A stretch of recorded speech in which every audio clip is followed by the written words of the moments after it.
Well, hello there. Richard Tubb here with another episode of Tubb Talk, the podcast for IT consultants. Now, this season, we're focusing on speaking to IT solution providers and managed service providers just like you to understand what makes them tick, the tools that they use that bring them success. So today, I'm joined by Shabad Chawla of techsapiens, a young and innovative, fast-growing London-based MSP. Now, techsapiens' managed service framework is based on the UK's Cyber Essentials scheme and other relevant industry standards. We'll dive into that much more shortly. But for now, Shabad, how are you doing? Very well, thanks, Richard. Very well. Thank you for having me. Now, we had a conversation just before we came on air. I think I'm saying, and I've known you for a little while, I think I'm pronouncing your name incorrectly. So I think I've got the Chawla down properly now, but I'm putting too much emphasis on your first name there. I'm calling you Shabad. I'm doing that wrong. Please correct me. That's quite standard for anyone who speaks the English language. They say B-A-D, and that's bad. But I did have a nickname in school, but I won't go into that. But no, it's pronounced Shabad, which is a very, very flat, unemphasized version of that word. Yeah. Well, wonderful. Thank you. And again, we were just saying before we came on air, I've known you for a little while now. We got to spend some time in person, didn't we, a few weeks ago in London at what I think was a wonderful event, the SuperOps MSP Super Summit. How did you find that event? Yeah, it was great. I think it was so refreshing to have an event where the vendor wasn't pitching anything. So it was completely pitch free. And that was really interesting. I think the reverse psychology works because I kind of wanted to find out more about their product. And I was like, why aren't you telling us about your product? Because I didn't know much about it. I got the invitation, I turned up and I was like, yeah, this is great. Let's find out more about this. And then I was like, oh, wait, they're not talking to us about their product at all. But no, I think it was great. It was nice. Partly, I think, it's just still coming out of pandemic. You know, it's just nice to be able to meet up with the community and get face to face and have a lot of the chat and the informal networking. And then, of course, they had some great people on stage, not the least of which was yourself. I thought you were going to say, and you, Richard. and yeah, lots of great people and Richard. No, it was really nice. I really enjoyed it. I think it was a good day that they organized. Yeah, like you, it was so wonderful to catch up with people and see you in person as well. But I guess before we dive in very deep, help us understand a bit more about your MSP, techsapiens. For instance, how many people have you got within your team? Well, as we were just talking about, that's a moving target, that number. So we've had, I think, and most people in the space will relate to this in some way or another. We've grown a lot through the pandemic. So we grew, we recruited, we found it hard to find the right people.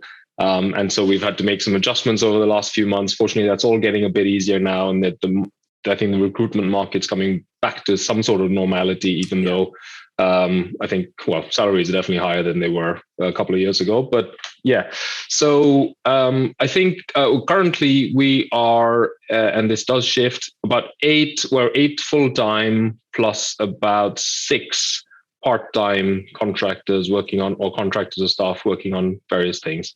Got it. And you were saying just before we came on air, and again, forgive me, everybody listening, I'm saying to you, wasn't I? We should have hit record and let everybody listen to these conversations. Yes. But just before you came on, we were chatting away like good friends. Just before we came on air, you were saying actually it's quite a challenge at the moment, isn't it, to find really good staff, and you're looking around for like second, third line support, that type of person. Yeah, we're definitely looking for a senior tech to join our team. And we've gone through that whole process. And I think, again, it's some of it is based on the fact that we have very specific types of clients. So we're looking for someone with very senior networking skill set, but also who can help us on the NOC, on our automation, that sort of thing. So, and I certainly see that's where we really need to be investing a lot of our time, is on streamlining, NOC, automation, that sort of thing, because you can spend as much time as you want going day to day dealing with issues, but unless we actually focus on the higher value stuff, we're not really gonna get there. So I think that's definitely where we are looking now, and focusing on energy. We've also got a slightly different business model to the standard MSP stuff, because we do a bit of development work. So we've got a number of developers who work with us and a DevOps engineer. So we've got people who are kind of slightly outside the standard MSP infrastructure tech stack, I suppose. and also like a consultant who works on those projects for us as well. So quite a mix, and possibly a little bit different to the standard MSP. Yeah, I'd love to get you back on the podcast at some point to talk about DevOps, actually, because it's an area I'm seeing growing in importance within the managed service provider space and this sort of crossover. And I was speaking to the guys from Linode, who are an alternative cloud provider. That seems to be a huge growth area for managed service providers. But we're in danger of taking ourselves too far off the topic for today, but I'd love to touch on that in the future. So let's get back to techsapiens. You're in one of the world's most competitive managed service provider markets, London. What type of clients do you typically work with? What do you do for them?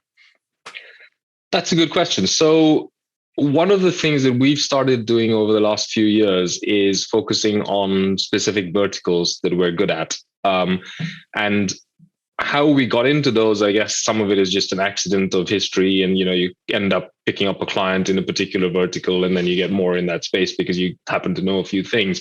But I certainly think that's something that's helped our growth massively. It's really driven our growth to focus on those verticals, to market to them, to become a sort of a person or a company that's known for their expertise in that space. So I'll pick up one example, which is quite an underserved, and it was a newish industry. So that of co-working spaces. So, not the WeWorks of the world, but the smaller ones, the more independent ones with similar ambitions who want to grow and scale and do really well. And so that co-working and flexible workspace market, when we first came across it maybe 7 years ago, was very new at the time. And all of the tech in that space was very ad hoc. It hadn't really been matured. And to be fair, I don't think it's matured even now. There's, compared to other industries which have been around for much longer, and then the tech's been around 50 years and, they've had a lot longer to mature. So I think that's one of the things where we picked up quite a lot of business over the years in that space because we started working with them. And I think this is something that ties back to something that you said in the Super Ops Summit in your talk, which was the power of partnership. And I think that's one of the things that's really helped drive our growth is partnering with software providers in that space who have this great platform, but they need integrators to help their clients adopt it, or consultants to help their clients adopt it. And nobody else knew about this. So they were trying to build a really great SaaS platform, but they don't really have the capability in-house to help focus their own internal efforts on adoption, integration, that sort of thing. So that's, I think, where an MSP comes in, right? It's like Microsoft have this great platform called Office 365. They're not really going to help every small business in the world adopt it. And so I think it's the same thing, but that's really been, I think, a key part of our growth. Yeah, makes a lot of sense. I don't think I've ever asked you this question, but what led you to work in the managed service provider industry? What was your origin story? So I think probably quite similar to a lot of people, started in a technical role. I actually sort of stumbled into it. I didn't have any great plans at the time. I started off actually working for a software company.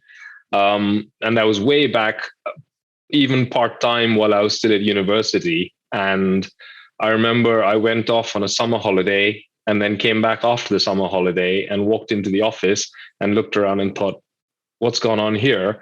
Because during that time, they'd lost one of their biggest contracts and made most of their staff redundant. Oh, wow. And I literally came back into this office and the lights were off. And I just thought, what's going on here? Not a good sign. No, not a good sign. And during my time there, I think I saw different kinds of people, and I saw possibly not indicative of the industry, certainly, because that was 20 years ago. And 20 years later, I know that that's not the truth. But at the time, I saw a lot of people who were doing work that I was doing as well when I was just an intern and a trainee.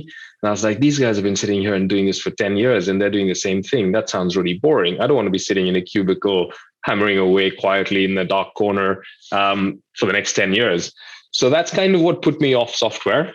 which is probably the worst decision I ever made, because I'm sure there was lots of other very good, very interesting, very innovative software companies out there. I mean, I know Google as a search engine was kind of becoming popular then, and I was like, oh wow, this is cool, and I heard about it there in that office, and so that's where I started, and then I met somebody who was running an IT company in the old model of, a VAR, doing ad hoc break fix type of services. Really enjoyed the project work, really enjoyed going out on site and meeting people and the variety that comes with that. So that's kind of where I got into it. Yeah. I don't think I've ever shared with you. My background has been not dissimilar. So I actually started off in programming, in software as well. Oh, did you? And I really loved it. But like you, I thought, this is going to be very samey, and I couldn't see myself doing it. So I moved across into IT support there. So fascinating to that is really interesting. I just, I don't know. I certainly think that it's those, when you're young, you're quite impressionable. And my experience was so limited that I just saw this one company and thought, right, this is terrible. I don't want to be like this. I don't want to be sitting here 10 years from now doing the same stuff, or having been laid off because they've lost a contract or whatever. So having said that, there were lots of others who were doing amazing work at the time. So but fast forward 20 years and you are thriving with the business you've got now. Let's dive a little bit deeper. This season of Tub Talk, we are talking to MSPs like yourself to talk about their toolkit, their stack, what helps them make their business successful. So let's dive a little bit deeper and understand what your MSP stack looks like. What are the platforms that you use to run the MSP side of your business? So we are, and I was going to say quite happily, but that might change now as news of acquisitions has come in over the last few weeks. So we're an Autotask Datto RMM house at heart, and we use a number of other platforms, obviously, that plug into that. Quite similar to a number of others, I guess. So we use IT Glue for documentation. We use Momentum for our for quoting and other parts of that sales process. What else do we use? Trying to think. Well, we've talked about some other platforms that we use, which are probably not standard MSP stack. Things like Keepabl, which is, it's a platform that we use for helping clients with their GDPR process. And I think, what else is there? We use CyberSmart, again, on the compliance side of things for things like Cyber Essentials. Don't know. One of the other tools that I've come across recently, actually, and I really loved. So we're quite big on documentation and training. It's one of the things that we love to do lots of. I say I love to do lots of. Most of my team may not agree with that, but some of them, I think everyone accepts that it's important. And it's something that we also do a lot of for our clients. So one of the things that we've found is you do this big technology project and upgrade lots of stuff for people. And that's all great until they have to use it. And then when they start to use it, that's where things fall apart. Yes. And then it may not fall apart immediately, but they'll have a bit of staff turnover, something will change. They'll then say, right, okay. We had this recently with a client who will safely remain nameless, where someone who was there, it's like an operations manager, had to send some sort of like a welcome email to their database when they signed up, or to new members of their database. And we found that they'd had some staff changes, and basically this person was going into their email box and forwarding an email manually to every new person who signed up. Oh, I just thought, what's going on here? Why are you doing this? And she just said, well, this is what I was told. This is what I have to do. And we're like, no, this is a very manual, very horrible way of doing this. And actually the platform that you use, you go in there, you see all the new people who've signed up, you hit a box to say select all and send welcome email. And that's it. It just does it in 2 clicks.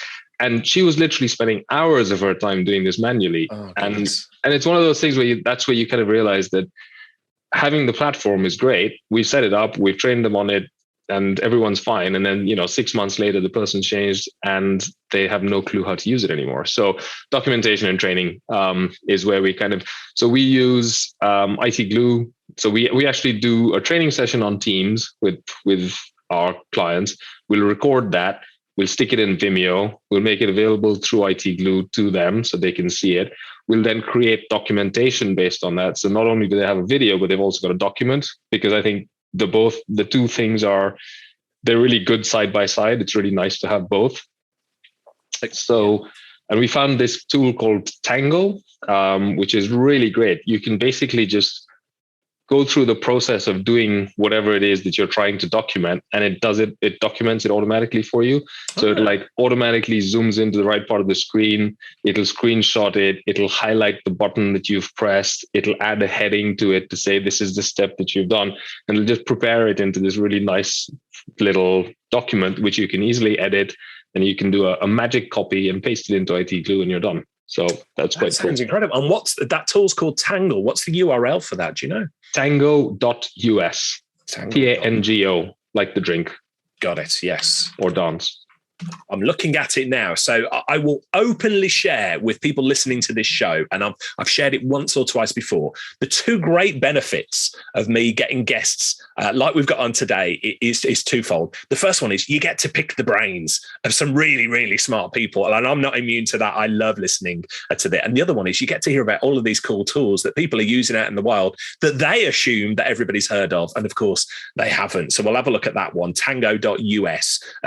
Because like you, I'm a great believer in we've got to present people with information in the way that they want to consume it, not the way we want to deliver it.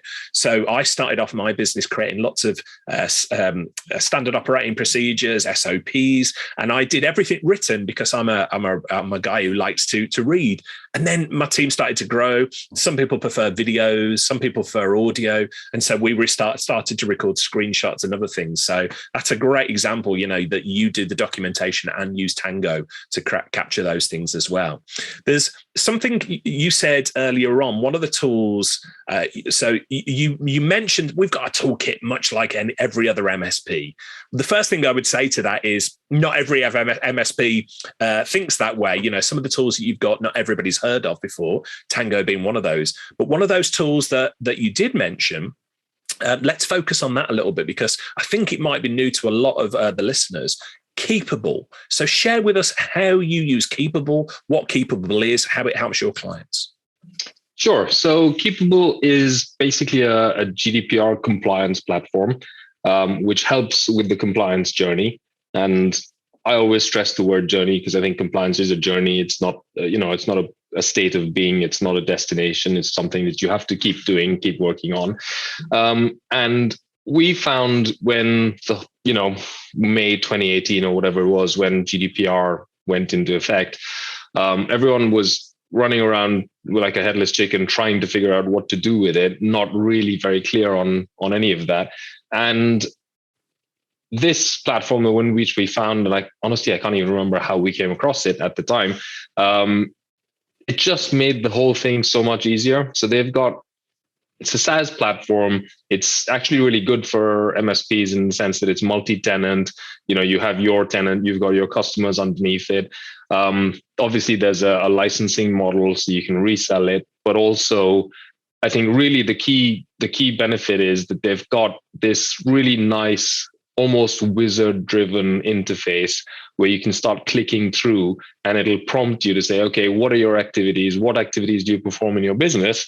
And as you go through them, you'll say, okay, I've got marketing, I've got finance, I've got HR, I've got legal, I've got whatever. And as you go through them, it'll just ask questions that helps you build up a picture of what you're doing with data in the organization. And then once you've run through that, it creates like a data map.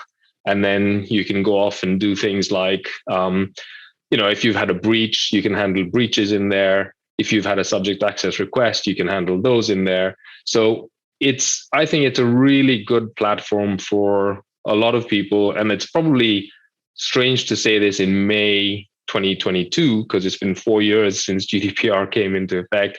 But I think there's still a lot of organizations who haven't got a good handle on GDPR, even 4 years later. Yeah, I was going to ask you the question, because if we rewind back to when GDPR legislation actually came into effect, I saw two types of MSPs, and I don't know if this matches with your view on the world as well. There was those MSPs like yourself who saw this as an opportunity. They saw it as an opportunity to speak to their clients about data security, about standardization, about all sorts of things. And then there was other MSPs who went, oh, something else we've got to do. And they basically stuck their head in the sand. So my question to you is, what made you go down the road of saying GDPR is a good opportunity for us? Yeah, I think I certainly did. And I think the reason for that is that, I mean, when you look at it, it all makes sense, right? These are things that we actually want as a private citizen, as an individual. These things make sense, and privacy is important. And although privacy is also probably an illusion, but if you these are things that we objectively think we all agree on that we want, and they're good to have, then the only way to have that is if organizations that hold our data actually comply with it. And that's from a personal point of view. But I think from a business owner's point of view, a lot of what we're talking with our clients about anyway is, we always referred back to the principles of data protection and compliance and regulatory frameworks and things like that. So I think these things just help provide a framework for that thinking. And one of the things that I think the MSP IT provider landscape hasn't had a lot of is frameworks that are specific to us. And so we kind of try and adopt frameworks from various other areas. And so, yeah, you can pull ISO 27001, you can pull whether it's a cybersecurity framework from somewhere else. So I think these are things that just help us sort of talk about why we're referring to certain things. Why is security important? Why do you need a firewall? Why do you need encryption? Why do you need any of this stuff? And I think the answers are all there in these compliance frameworks. So from our point of view, it was just like, okay, we always push encryption, firewalls, security, endpoint security, the principles of least privilege and all of that stuff. So this is just another framework that has now been ratified that says these are all sensible things to be talking about. Yeah. And something you said earlier on about, these type of regulations, these type of platforms being a work in progress, they're continuously going. One area that I found that GDPR has been good for MSPs who have adopted it is, of course, it's not one and done. So you don't say, right, you are GDPR compliant, job done, we will see you in 4 years. It doesn't work like that. No. So what I found is those MSPs who have adopted the GDPR situation is they've gone to clients and they've said, here are the areas that you need improving on. Here are the areas that are good at the moment. And the clients come back to them and said, that looks like a lot of work. Is there anything that you could do for us on an ongoing basis to make sure that everything works? And you say, aha, let me speak to you about managed services. Of course, we don't refer to it as managed services with clients. Have you found a similar situation where GDPR has led to managed service provider contracts for you? Yeah, I think it's happened in both ways. I think it's obviously a really good add-on for existing clients for us to be able to talk to them about GDPR and help them with their compliance, and the other way around as well, because obviously there are people who are struggling with that specific need. I think the difficulty with that is that people don't think of, and we say managed service provider, but a lot of people will be like, oh, IT support or whatever it is. They don't really think of IT support as the company that's going to help them with their GDPR compliance. Right. And that's kind of more almost a legal sort of thing. They'd be looking for, whether it's not really a lawyer, but someone who's a privacy expert or compliance expert or that sort of thing. So I think it's sort of a question of where on that continuum between IT support, system integrator, consultant, there's that massive continuum, and where do we want to sit as an MSP? And I think we want to try and move up that continuum to the higher value end of that, which then means that we have to talk about stuff like this, because these are big business issues, right? It's not just technology, it's actually a business issue. And I think it definitely helps because it opens up conversations with the right stakeholders, the right decision makers about the right kind of thing. And if we're talking about GDPR compliance, then things like firewalls and encryption and all the other bits that come from a managed service agreement, they're just like a given. You just have to have that. So you don't even really have to think about it very much.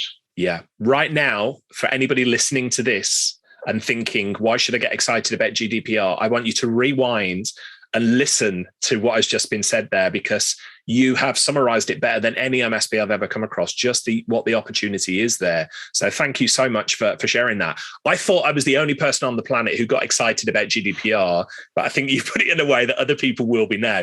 Somebody else who gets very excited about GDPR, we share a mutual friend in Robert Bohr of Keepabl. Now, Robert is the CEO and founder of Keepabl. We've had him on the show before. This is one of the smartest guys that I've ever met in this industry, or indeed any other industry. And one of the nicest. And one of the nicest as well. And we're going to give Robert a swollen head listening to this. But how would you describe TechSapiens' relationship with Keepabl as a business? So like I said, I can't remember how we first met, how and when. It's been a long time, and I've known Robert and his team for many years now, and seen them from when they were sort of much more startup-y, and they've grown and matured a lot over the last few years. I think they've been really brilliant as sort of supporting our journey on helping our clients with GDPR compliance. And they've been very supportive, and they'll kind of say, yeah, no problem. If you've got a client, we want to talk to them, let's have a call with them, no problem. If you're actually getting them set up and you want to run through things, that's absolutely fine. And actually, the one thing I didn't mention is they've got this thing, which is like a policy pack, basically, where you get a whole bunch of ready-made policies, which can then be tweaked and tailored to suit the client.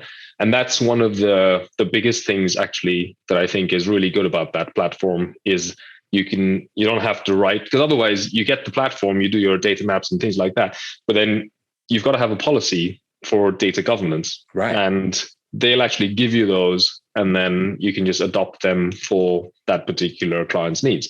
So I think it's really good. And yeah, they're great guys to work with. Yeah. Did you consider any other GDPR platforms before deciding on Keepabl? We did. And now if you ask me which ones, I can't remember, because it was a few years ago when we did the exercise. I think we ended up with a short list of 3 or 4. And just by engaging with the different vendors out there, we ended up saying, we think Keepabl is probably the best one for our needs. Yeah. Any advice for people who run MSPs listening about researching, shortlisting, selecting the right vendor? Because there's a lot of angst at the moment, isn't there, in the wider industry about the relationship between vendors and MSPs. Yet, like yourself, I am seeing so many MSPs who have got a great relationship with their vendor, with certain of their vendor clients, and others maybe not so much. So any advice to MSPs about researching, shortlisting, and selecting the right vendor for their business? So I came across this, and I don't know if that's exactly what you mean, but I came across something called I'm probably going to get the name wrong, but like a weighted matrix, which is basically a way of you have the different vendors on one side, and then you've got the different features or things that you care about on another, and then you assign a weight to each one of those. So how important is this feature to me? How important is that? So it could be pricing, or single sign-on, or whatever it is as a feature. And then you give each one of those vendors a score based on a scale of whatever, 0 to 5. And at the end of it, you end up with a total score for each vendor that's weighted based on what the relative importance of that feature is. And I think that's something that is it's so much easier to look at that and be like, okay, I can see now that this vendor is actually scores much higher for us based on our needs than this other one. Otherwise, you just drown in, there's, as you said, there's so many vendors out there. It's quite hard to choose between them.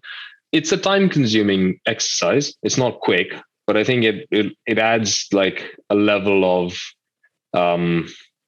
just a level of confidence to say, right, we've gone through quite a rigorous process. And obviously, if it's an important vendor, you'd spend, or an important decision, you spend more time on it. And if it's something that's small, then actually you just say, right, we just take a punt, see how it works, and cancel the free trial at the end of the month and go move on to the next one. So it just depends on how big of a decision it is. Certainly, well, I've been talking to a lot of MSPs who are currently changing PSA or RMM providers, and that's something that I would go through that exercise for sure, because it's not something that you do lightly. I mean, I honestly, the thought of changing a PSA or RMM provider to me is like you're performing open heart surgery on your business. Be prepared to be in that. It's like a 6-month project, right? It's not going to be something you do overnight. So I think it's very brave the people who are doing that. Yeah, it's your business operating system. At the end of the day, it's the center of everything that you do. So I couldn't agree more. And fascinating to hear about that the way you weight up the decision there. So thank you for sharing that. So clearly, Keepabl scored very highly on your decision making tree. If anybody's listening to this and wants to find out more about Keepabl, we've put together a resource page to accompany this episode. If you go to tub.co/Keepabl, that's Keepabl. We've actually got a video demo. There's a previous interview that I recorded with Robert Bohr from Keepabl as well. So if you want to go and check out what we're talking about here, go and have a look for that. But I want to move the conversation forward a little bit at this stage. So I mentioned in my introduction for you that techsapiens, you focus your managed service framework very much on the UK government cybersecurity cyber essentials scheme and other relevant frameworks as well, which I'm sure we'll go into. Tell us more about how that evolved for you. I actually think, and well, you may correct me, or you may find that it's different. And I think everything's relative to your own experience. I actually think we came across cyber essentials quite late in the day. Okay. But it was several years ago when we did, and I kind of thought, where has this been hiding? Why haven't I known about this before? And when we did come across it, I thought, this is perfect. This is, it's by no means the gold standard of anything, but as a standard, as a starting point, it's a really good, again, it's a framework, it's a point of reference. It's something you can point at and say, right, this is why we're saying you should do this, because the government has this framework and they've, that's their recommendation. And it's very much the essentials level, right? It's the baseline. It's not the gold standard. It's not a financial services organization or a bank is going to go well in excess of whatever the cyber essentials framework says, but everyone should try and get to that level. And there are others like IASME Gold. Well, IASME are now the only certifying body for cyber essentials, whereas it used to be 2 bodies back in the day. And the scheme itself has changed quite a lot, I think. Very recently, there's been some changes. So I'm actually quite happy to see how much attention is being paid to this side of things now, especially for SMEs, because we find, and I'm sure a lot of other MSPs will agree, that the level of, even to say cybersecurity, just cyber hygiene in SMEs is still really scary. And we come across, very reputable, central London, fancy address type of organizations that, if you look at what's happening behind the scenes in their IT organization, it's just scary. So I was talking to somebody the other day, and I can't remember what it was, but they said an example of someone, just going through some sort of certification and they shouldn't really have it or something like that. And I remember what it was actually. They said in India, which is where I'm from originally, there's a new law that's been passed, which is that any cyber incident must be reported to the government or the relevant ministry or body within 6 hours. Which I thought, wow, that's quite interesting. 6 hours is not a long time to report a cyber breach. No. And especially when you consider that most cyber breaches sit undetected for 300 days or whatever the figure is at the moment. And I just thought it's great to do that. But India is a country where they can make up all the laws they want. It means nothing, right? It's so meaningless. And we're probably going to go off on a tangent, but I'll very quickly talk about something that I've seen, which is, it's so scary. So I was in India once, and they introduced a new sort of ID card system. And So while I was there, I thought, I better go and just get one of those because I'll probably need it at some point in the future for something.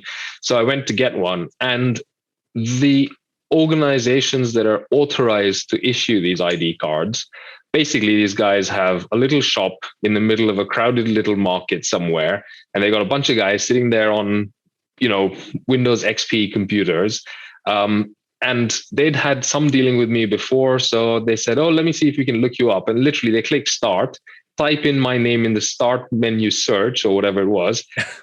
And my name pops up, and there's a copy of my driver's license sitting on their hard drive, unencrypted, in completely unstructured data, everything else. Yeah, we've got your details here. Log into a government portal, no security, no passwords or anything, no MFA, nothing like that. So yeah, we can access your details. We can generate this new ID card for you. We print it out. We print it onto a little plastic card. Here's your new ID. Thanks very much. And that was it. I was out. I was just terrifying. Yeah. That is terrifying. They could do that 100 times. And even if they weren't trying to do anything, anyone could walk in there, grab one of those computers, walk out, and you've got access to who knows how many thousands of people's worth of personal data. So that's India is obviously a different market, but certainly, as I said, even in central London, I think there are very, very scary stories. So I think stuff like Cyber Essentials, where if we can start pushing everyone to have some sort of minimum baseline, that'll be a big step forward. Yeah. And if you're listening to this and are based outside of the UK, as a lot of listeners to the podcast are, and thinking, Cyber Essentials perhaps won't apply to us, have a look in your local country, your local environment, because I'm seeing all over the world, there are schemes like Cyber Essentials springing up that can give you the framework to work from, and other relevant frameworks that you can use as a basis there. So thank you for sharing about that. We'll include all details of those frameworks that we talked about in the show notes for this show. But back to you. I'm intrigued. What have you found the most challenging thing about running an IT business? That's easy, actually. That's an easy one. We were talking about it before. So based on my experience, I've always found it quite easy to do the IT, to do the tech stuff.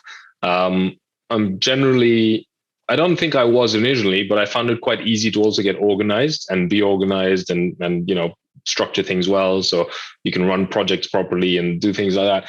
I also found it very easy to work with clients. I think naturally that's just how I am, and I find it really easy to work with them. So if you're good at technology, good at being organized, and good with working with clients, then all of that stuff is actually quite straightforward. The thing that I found hardest is building a team. Right. It's the thing that I had the least experience with. And as you transition from being an IT person to a consultant to a business owner, I think that's the role changes a lot. And that's one of the things that I think I've definitely had to work hardest on.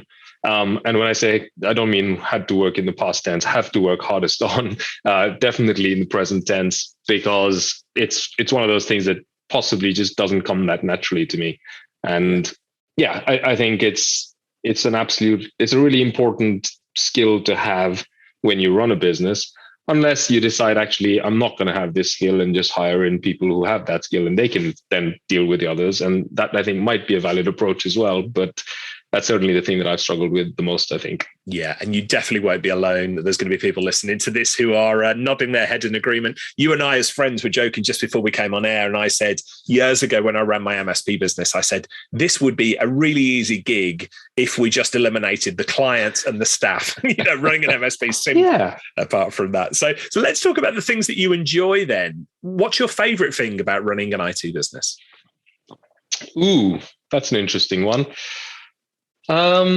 I think these are some things that somehow get a little bit harder to answer, because I'm so used to running an IT business, and I have done for many years, that you kind of forget what life was like when I wasn't doing this. And I think I was fortunate enough, even in my before I founded techsapiens, even the previous business, it was a very small IT services company, and I had a kind of a similar role. So very, do whatever you feel like, very independent, lots of authority, lots of independence. But I think those are things, I think the independence is definitely a big part of it, right? Is being able to set your own agenda, define priorities, go off and do that. I like technology. So I think that's one of the things that I really like, playing with technology and learning new things. And this obviously gives you a blank check to go off and do that, which is really nice.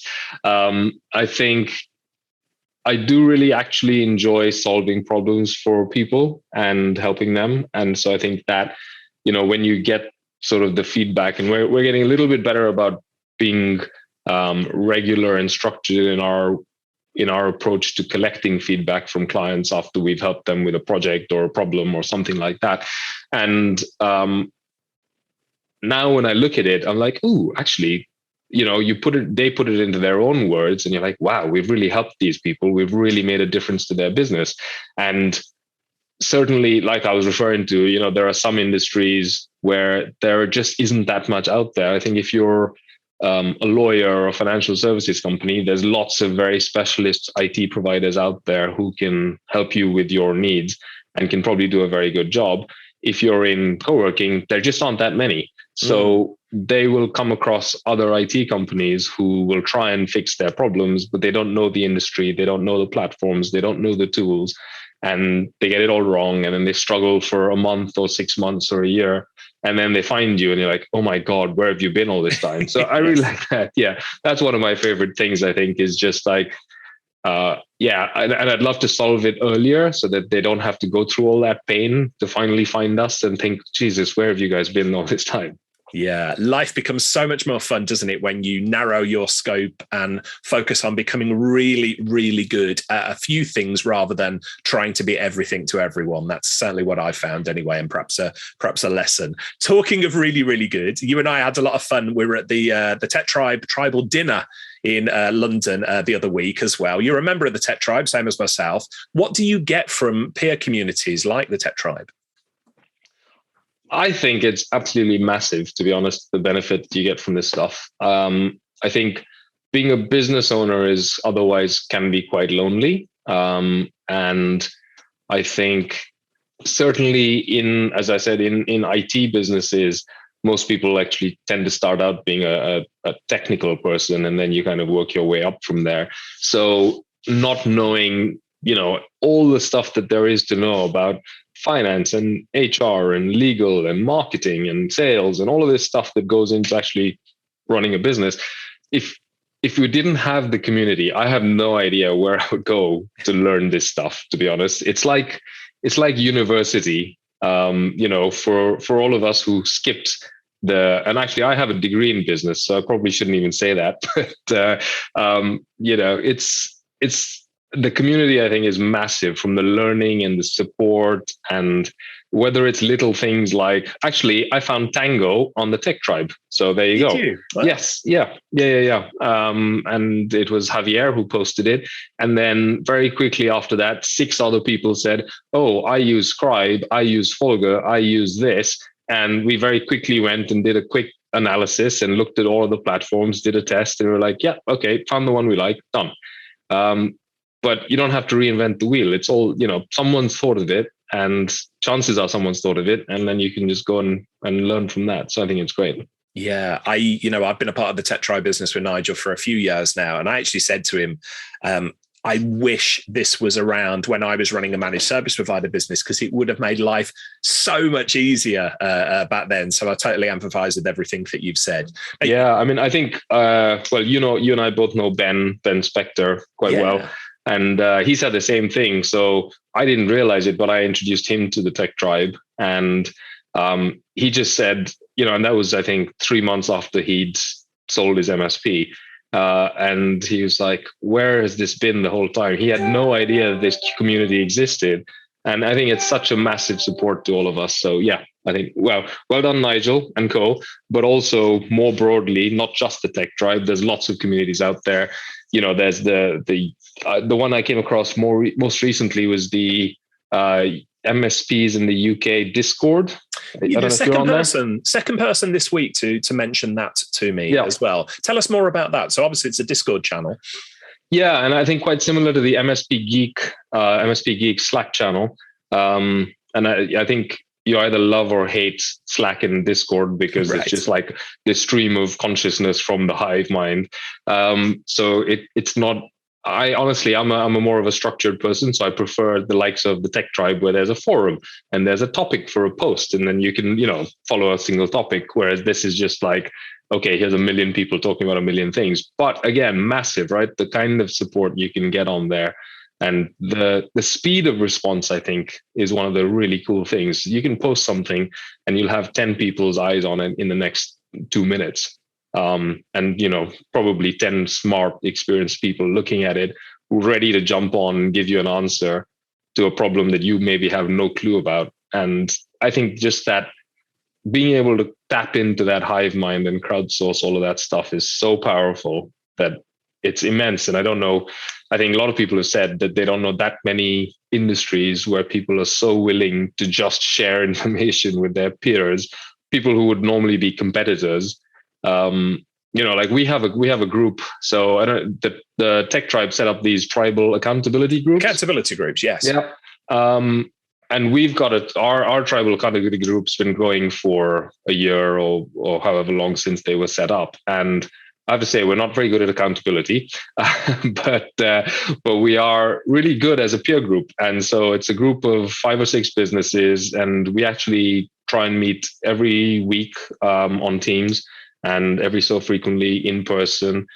And it's just brilliant being able to just bounce ideas off each other. And it becomes like this trusted core group of advisors who actually may have similar or different businesses and technically your competitors, but the market is so massive that there's no need to worry about talking to a competitor in that sense, is there? Yeah. Yeah. I'm exactly from the same mindset as you. When I ran my managed service provider business way back when, I used to attend what was called back then the Small Business Specialist Community, SBSC group. Do you know that's where I came across you? It's really all those years ago. Absolutely. Oh goodness, Thames Valley SBS TV SBSC. Yeah. That's where I first heard of Richard Tubb. So many people, Chris Tim and Steve Pretlove, others have run that group over the year. And I regularly used to at least once a year, used to go down to that group and enjoy the free pizza and speak to the group there. And I tell you what, back in the day as well, when I was a managed service provider, I've shared this before, but my competitors thought I was absolutely insane for going and talking at these groups about how I ran my MSP business, what worked, what didn't. But I've said, as you just alluded to, this industry is so open, so honest, so happy to help one another. And it's very, very rare. So many communities out there that perhaps will keep the information to themselves. The managed service provider industry, not like that at all. Everybody is there to help one another. So, but yeah, brilliant shout out for SBSC in the Thames Valley there. There you go. An old school shout out. Have you been along to the Tech Tribe London meetup since? I have, yeah. I'm not as regular as I'd like because I only spend about half my time in London. So it just depends on whether my diary has me in London or not. But I've now started to try and time things around that, which is brilliant, I think. So yeah, I've been to a couple of those, and I think Daniel Welling, who's doing a great job of chairing or hosting those. He's been great. And in fact, I've just got a call with Daniel, which I need to postpone because we're still chatting. So, but that's fine. Sorry, Daniel. We'll apologize on air to him. I know he does listen to the podcast. So There you go. I think they're great as well. It's one of those things where you just sit down and have a proper good old chat for a couple of hours, talk about everything. We had a new voting system that we implemented last week. So everyone goes around and says what topics they want to talk about. Then we vote on them, and then we talk about the most popular ones and take it. And I think it's a great way of really getting so much feedback from the community and in an informal, relaxed environment, which, you probably won't get the same thing online or anything else. So I think there's definitely a benefit to doing it in person and sitting around and having a beer and a chat. Agreed. And those UK groups, the Tech Tribe local groups, we've actually got groups in Canada, in the US. We're just starting in Australia and Europe as well. Those are a direct descendant, really, of the old SBSC groups, because Nigel and I, when we ran our MSP businesses, as I've alluded to, we got so much value from those local groups, but they sort of died to death and went away. So the Tech Tribe local groups, we've made them open to not just Tech Tribers, but to anybody in the industry, vendors, non-Tech Tribers, anybody who works in the MSP space to come along to. And if you're, listening to this and this is all new to you, go and check out the Tech Tribe local groups. Just do a Google search for that and you'll find a group nearby to you. I'm conscious of your time. We've already kept Daniel Welling waiting for a call with you. So just as we come towards the end of our time, I know you're somebody who's got his finger on the pulse. You're a bit of a visionary, a futurist here. Where do you see the MSP industry going over the next few years? That's, I've never really thought of myself as a futurist or a visionary, to be fair. But I think a lot of people are talking about various aspects of things like AI as being one of those. And I think AI is this massively overused term that a lot of us don't really understand what it means. And but I do think that's certainly, we've got to talk about one of the things that is high on our agenda is automation. And I think that's something that a lot of MSPs can probably, including us, can benefit a lot from. Is we're still, even though we are technical people, we're still doing things the old way. And there's a lot of probably new platforms coming out which can help with that. And I know there's lots of talk about AI in the space, but I don't think it's quite made its way to the MSP space yet. And I think I've seen it in the enterprise IT space for sure. For example, there's a company called Moveworks. I don't know if you've come across it. I haven't. I'll check them out though. Okay. So Moveworks are basically, they're moved beyond IT now, and it's sort of an employee assistance type of engine, AI engine, or they probably hate me using the word engine, but, and I apologize to Baron, who's a friend of mine. But anyway, they are effectively doing IT support completely AI driven. So, and directly in a platform that people already have. So, for example, you'll have like a Slack bot or a Teams bot that sits there in Teams. And if you're an employee of this company and you say, hey, I'm having a problem with my Office, and it'll just respond and say, okay, what's going on? Tell me more about it. And blah, blah, blah. Okay, I'll just reinstall Office for you, or I'll just add a license for you, or I'll fix this. And it's doing it all automated. So I think, I don't remember what the numbers are, but something like 60% of IT support queries were being resolved by a bot. Wow. Which is massive. Huge. Yeah. Yeah. And again, they started in the enterprise space because you can build up that wealth of knowledge because it's a very standardized environment.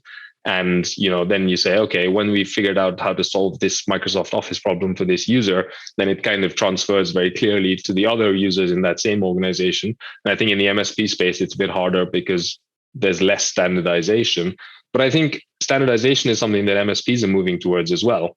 And with the likes of whether it's Microsoft Lighthouse or, whether it's like MSP Easy Tools or whatever, any of these tools that help us manage multiple tenants and ensure that there's a consistent baseline across lots of different tenants, that then lends itself to this sort of thing where we can say, yeah, actually, all of our clients have this sort of structure in their 365 environments or whatever it is. And you can then start to use a lot more automation and AI to drive that. So I think that's something that's probably several years out, but that's definitely one that I find very interesting. And again, it's. I think you could take two ways of looking at it. You could say, oh, it's threatening our jobs, and they're going to take away our jobs, and everything's going to be automated. But I just think we have to move up the value chain, and if we're relying on things that can easily be automated, then that's probably not going to last very long. Yeah, agreed. Yeah. Absolute goals, what you've shared there, as you have throughout this entire conversation. Thank you so much for your time today. It's interesting, when I called you a futurist there, I said you've got the finger on the pulse, and you said, I've never viewed myself that way. In my experience, people like yourself who do fit into that category rarely perceive themselves in that way, whereas other people absolutely do. And I think for those people who are not aware of your work before now, they're absolutely going to be aware of it, and you're going to have made a lot of new fans today with this conversation. So thank you so much. I'm going to, there's going to be a lot of people who want to reach out to you, continue the conversation afterwards. If anybody did want to reach out, get in touch with you online, how can they find you? Well, first of all, thank you for saying that. I think that's very kind of you. And if you think it, then it must be true. So I'll happily.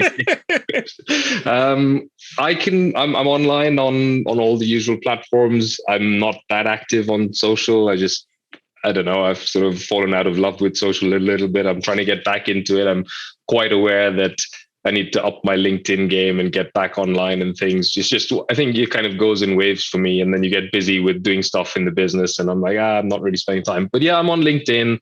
I'm on Twitter. I don't really do very much on there, but certainly on LinkedIn. So I think that's probably the easiest place to connect. Wonderful. Well, we will include all of your contact details in the show notes. So if you're listening to this and want to find out more, go to www.tubblog.co.uk, find the episode, and we'll have everything that you've talked about today, plus lots more, I'm sure, as well. This has been incredible. Thanks so much for your time. And apologies, we've made you overrun and miss your call with Daniel Welling. That's not a problem. He's replied to me with a thumbs up, so it's fine. he's all right. He's a good friend. I'm sure he will understand, but I will let you get off and go to that call. Thanks so much for your time today. I really appreciate it. Thanks very much for having me. It's been a real pleasure. Cheers. Thanks. Hey folks, Richard here. Thanks for listening today. I know you've got a ton of options for who you listen to nowadays, so I really appreciate your support. Do you have any feedback on this episode? Ideas for future guests? Tweet me at Tubblog using the hashtag TubTalk. I respond to every tweet and really appreciate your feedback.